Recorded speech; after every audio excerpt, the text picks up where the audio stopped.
TV और मैं हूं आपके साथ मानवी ठाकुर। शुरुआत करते हैं आज की खास खबर। कांग्रेस पार्टी के दरियापुर तहसील के विधायक बलवंतराव वानखेड़े लोकसभा सीट पर चुनाव लड़ने को हैं तैयार। विधायक बलवंतराव वानखेड़े ने जानकारी देते हुए कहा, महाविकास आघाड़ी से लड़ेंगे चुनाव, पार्टी के मिले हैं संकेत। हर तहसील के अलग अलग प्रश्न है, जिसमें बेरोजगारी भी है, किसानों की समस्या है। मुझे जनता का आशीर्वाद मिला है। पहले मैं सदस्य रहा, सरपंच रहा, जिला परिषद सभापति, फिर विधायक, और मुझे जनता का सहयोग रहा है और आशीर्वाद भी है। राजनीतिक जीवन मेरा जनता का है और मेरा स्वभाव जनता को पता है। दरियापुर अमरावती से दुर्गा प्रसाद बर्वे की रिपोर्ट। भौगोलिक स्थिती परिस्थिती वेगवेगळी आहे, वेगवेगळ्या प्रकारची अमरावती लोकसभा मतदारसंघातून मी महाविकास आघाडीच्या माध्यमातून निवडणुकीसाठी तयार आहोत। जवळपास पक्षाकडून आणि मित्रपक्षाकडून तसा संकेत मिळालेला आहे आणि नावाची औपचारिकता घोषणा व्हायची आहे। नावाची औपचारिक घोषणा झाल्यानंतर निश्चितच मी निवडणुकीच्या रिंगणात महाविकास आघाडीचा उमेदवार म्हणून राहणार आहोत। हा अमरावती जिल्हा भौगोलिकदृष्ट्या वेगवेगळा आहे। अनेक तालुक्यात वेगवेगळे प्रश्न आहेत। मेळघाट असेल तर तो वेगळे प्रश्न आहेत, दर्यापूर असतील तर प्रश्न वेगळे आहेत, चांदूर बाजार, हे सर्व असे वेगवेगळे प्रश्न आहेत। वेगवेगळे प्रश्न असल्यामुळे आणि त्या प्रश्नांची सर्व एकंदरीत सर्व जिल्ह्याची जाण असल्यामुळे नाही, शेवटी लोकशाहीनं दिलेला हा अधिकार आहे उमेदवार म्हणून राहण्याचा। तर ते जे कोणी उमेदवार उभे राहतील ते काही मी प्रतिस्पर्धी म्हणणार नाही त्यांना, ते उमेदवार म्हणून राहतील।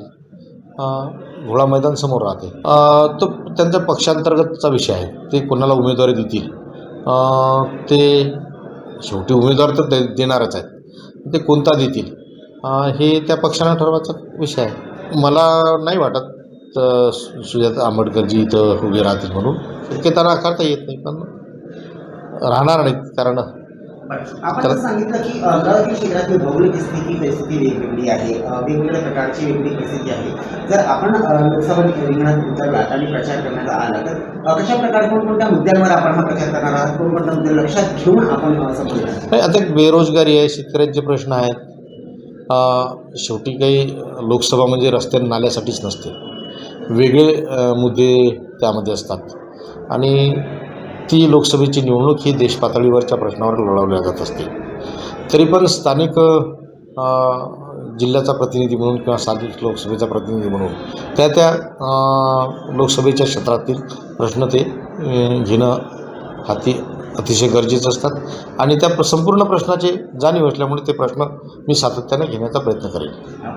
शेवटी जनता जनार्दनाच्या आशीर्वादामुळेच मी ग्रामपंचायतचा सदस्य, त्याच्यानंतर दुसऱ्या पंचवार्षिकला सरपंच पदाचा राजीनामा देऊन जिल्हा परिषदची निवडणूक लढलो, जिल्हा परिषदची निवडणूक नंतर दुसऱ्या जिल्हा परिषदची निवडणूक लढलो, सभापती झालो आणि सभापती झाल्यानंतर आमदार झालो। म्हणजे पदावर असताना सर्व जनता जनार्दनाच्या आशीर्वादाने पदं मिळाले। एवढंच नाही तर सहकार क्षेत्रात कृषी उत्पन्न बाजार समिती असेल, जवळपास 17-18 वर्ष तिथं संचालक राहिलो। छोट्या मोठ्या संस्था त्यांचा संचालक राहिलो। जिल्हा मध्यवर्ती सहकारी बँकेचा सुद्धा आता संचालक आहोत। तर ही लोकांची पुण्य आहे, लोकांचा आशीर्वाद आहे, त्यामुळे हे सर्व शक्य झालं आहे आणि ही निवडणूकसुद्धा जनता जनार्दनाच्या आशीर्वादावर शक्य होईल यात शंका नाही। त्यांच्या माध्यमातून मी एवढंच म्हणेल की माझं जे राजकीय जीवन आहे, सामाजिक जीवन आहे, हे सगळे जनतेसमोर आहे। या मतदारसंघाच्याच नव्हे तर जिल्ह्याच्या संपूर्ण मतदारसंघासमोर आहे आणि ते समोर असताना जे काही बाबी आहेत, म्हणजे मग माझा स्वभाव असेल, माझी आर्थिक संपत्ती असेल, आर्थिक परिस्थिती असेल किंवा अन्य काही असेल, ते सर्व जनतेसमोर आहे। त्याच्यामुळे जनतेचा आशीर्वाद तन मन धनानं मला मिळणार आहे, यात काही शंका